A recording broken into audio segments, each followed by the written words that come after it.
चलिए आज सीधे चलते हैं स्वर्ण नगरी द्वारका की चमचमाती सड़कों पर। एक पल के लिए कल्पना कीजिए कि हम सब वहीं खड़े हैं, उस बीती हुई सदी में, एक ऐसे दिन के चश्मदीद गवाह बनने के लिए जब बड़े बड़े अहंकार सीधे जमीन पर आ गिरे थे। जरा सोचिए, क्या होता है जब इस पूरे ब्रह्मांड की तीन सबसे बड़ी, सबसे महान शक्तियां अपने ही अहंकार या घमंड के आगे घुटने टेक देती हैं। द्वारका के इन सुनहरे द्वारों के भीतर आज हम जो नज़ारा देखने वाले हैं ना, वो कोई आम किस्सा नहीं है। ये बिल्कुल हमारी आंखों के सामने घटने वाली एक ऐसी घटना है जहां असीमित शक्ति और सच्ची भक्ति का आमना सामना होने वाला है। भाग 1, स्वर्ण द्वारका में अहंकार। अब द्वारका के इस शाही महल की तरफ देखिए। यहाँ ऐसी तीन महान शक्तियां विराजमान हैं जिनका कोई सानी नहीं। पर होता क्या है ना, बेपनाह महानता अक्सर अपने साथ थोड़ा गर्व ले ही आती है। सबसे पहले देखिए भगवान गरुड़ को, जिनकी रफ्तार का कोई मुकाबला ही नहीं, इसलिए उन्हें लगने लगा कि भाई इन तीनों लोकों में मुझसे तेज आखिर है कौन। फिर देखिए सुदर्शन चक्र को, जो प्रभु का सबसे शक्तिशाली अस्त्र है। उसे पूरा विश्वास हो चुका था कि मेरे पराक्रम के सामने कोई टिक ही नहीं सकता। और तीसरी महारानी सत्यभामा, जो श्री कृष्ण की बेहद प्रिय हैं। उनके मन में ये बात बैठ गई थी कि पूरी सृष्टि में प्रभु को मुझसे ज्यादा प्यारा कोई और हो ही नहीं सकता। ये साफ दिखाता है कि कैसे महान से महान शक्तियां भी अहंकार का शिकार हो सकती हैं। भाग 2, हनुमान जी को बुलावा। एक दर्शक के तौर पर हम महल के प्रांगण से प्रभु श्री कृष्ण के चेहरे पर वो छोटी सी रहस्यमयी मुस्कान देख सकते हैं। वो अंतर्यामी है, सब समझ गए थे।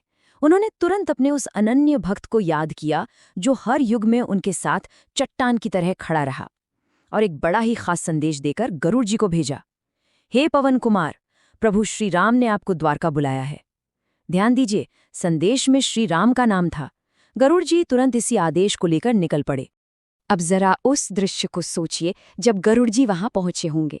अपनी उस लाजवाब रफ्तार के नशे में चूर गरुड़ जी ने हनुमान जी को एक वृद्ध रूप में देखा और थोड़े अहंकार के साथ कहा, देखिए द्वारका की दूरी बहुत ज्यादा है और अब आप काफी वृद्ध भी हो चुके हैं। एक काम कीजिए, मुझे आपको अपनी पीठ पर बैठाकर ले जाने दीजिए। लेकिन वाह, यहाँ पवन पुत्र की विनम्रता देखिए। उन्होंने गरुड़ जी के इस प्रस्ताव को बेहद प्यार और आदर के साथ मना कर दिया।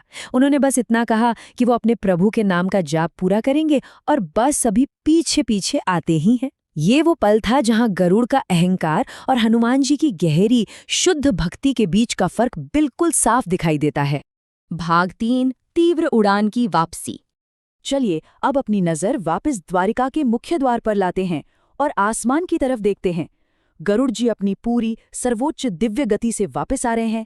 उनकी रफ्तार सच में देखने लायक है, बिल्कुल हवा से बातें करते हुए। पर जहां एक तरफ हम वहां खड़े हैं और गरुड़ जी पहुंचते हैं, हर किसी के दिमाग में बस एक ही सवाल घूम रहा है, आखिर हनुमान कहाँ हैं? एक वृद्ध भक्त इतनी लंबी दूरी भला कैसे तय करेगा, और वो भी गरुड़ की रफ्तार को मात देते हुए? ये तो संभव ही नहीं लगता है ना। भाग 4, एक अजेय भक्त का आगमन। पर अगले ही पल पूरे द्वारका की आंखें फटी की फटी रह जाती हैं। पवन पुत्र हनुमान एक चमत्कार की तरह द्वारका नगरी में पहले से ही आराम से बैठे हुए हैं। तो आखिर हुआ क्या? देखिए, एक तरफ थी गरुड़ जी की फिजिकल स्पीड, जो भौतिक रूप से सबसे तेज उड़ान है, लेकिन दूसरी तरफ हनुमान जी की वो अदृश्य गति थी जो स्वयं महादेव के अलावा कोई और देख ही नहीं सकता। गरुड़ जी शायद भूल गए थे कि उन्हें बिना कारण पवनपुत्र नहीं कहा जाता। उनकी गति हम सबकी समझ से कहीं आगे है। भाग 5, 3 अहंकार पूर्णतः चूर। राज्यसभा के अंदर अब हलचल तेज हो चुकी है। हम देख रहे हैं कि कैसे एक के बाद एक पत्तों के महल की तरह ये तीनों महान अहंकार ढहने वाले हैं। पहला झटका तो हमने द्वार पर ही देख लिया, जब गरुड़ जी ने हनुमान जी को द्वारका में पहले से ही मौजूद पाया। उनका सबसे तेज रफ्तार का गुरूर वहीं टूट गया। अब चलिए देखते हैं आगे महल में क्या होता है। सभा में अंदर आकर हनुमान जी अपने प्रभु को देखते हैं, पर वो उन्हें श्री राम के रूप में ही देखते हैं और बड़ी ही मासूमियत से पूछते हैं, हे प्रभु, माता सीता कहाँ है और आपके बगल में ये दासी कौन विराजमान है? सोचिए उस पल का सन्नाटा। ये एक छोटा सा सवाल महारानी सत्यभामा के उस गहरे अहंकार को एक सेकंड में चकनाचूर कर देता है कि वो सबसे सुंदर और सबसे प्रिय हैं। हनुमान जी ने तो उन्हें पहचाना तक नहीं। लेकिन रुकिए, कहानी का असली हिस्सा तो अभी बाकी है। वहां खड़े गरुड़ जी का ध्यान अचानक एक और चौंकाने वाली बात पर जाता है। वो नोटिस करते हैं कि प्रभु का सर्वोच्च अस्त्र सुदर्शन चक्र, जो मुख्य द्वार पर पहरा देने के लिए तैनात था, वो तो वहां है ही नहीं।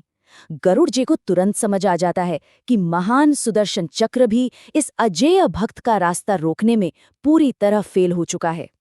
और फिर मिलता है तीसरा और सबसे बड़ा झटका। जब श्री कृष्ण उस अस्त्र के बारे में पूछते हैं तो हनुमान जी बेहद सरलता से जवाब देते हैं, हे प्रभु, वो मुझे आप तक पहुंचने से रोक रहा था, इसीलिए मैंने। जी हाँ, पता चलता है कि हनुमान जी ने उस महाशक्तिशाली सुदर्शन चक्र को उठाकर सीधे अपने मुंह में दबा लिया था। तो महल के ठीक बीचों बीच खड़े होकर हमने क्या देखा? एक ही पल में इस सृष्टि की 3 सबसे बड़ी शक्तियों का विशाल अहंकार एक सच्चे भक्त की शुद्ध निष्काम भक्ति के आगे पूरी तरह से नतमस्तक हो गया। इस रूप में इतने बड़े घमंड को ऐसे विनम्र होते देखना सच में एक रोंगटे खड़े कर देने वाला अनुभव है। इस एक्सप्लेनर के अंत में ये पूरी घटना हमें एक बेहद गहरा सवाल सोचने पर मजबूर कर देती है। आखिर क्या होता है जब असीम शक्ति सच्ची भक्ति की विनम्रता को भूल जाती है? द्वारका का यह किस्सा हमें यही याद दिलाता है कि शक्ति चाहे जितनी भी बड़ी क्यों न हो, सच्ची महानता हमेशा विनम्रता में ही बसती है। आज के इस रोमांचक सफर में साथ जुड़े रहने के लिए बहुत बहुत धन्यवाद।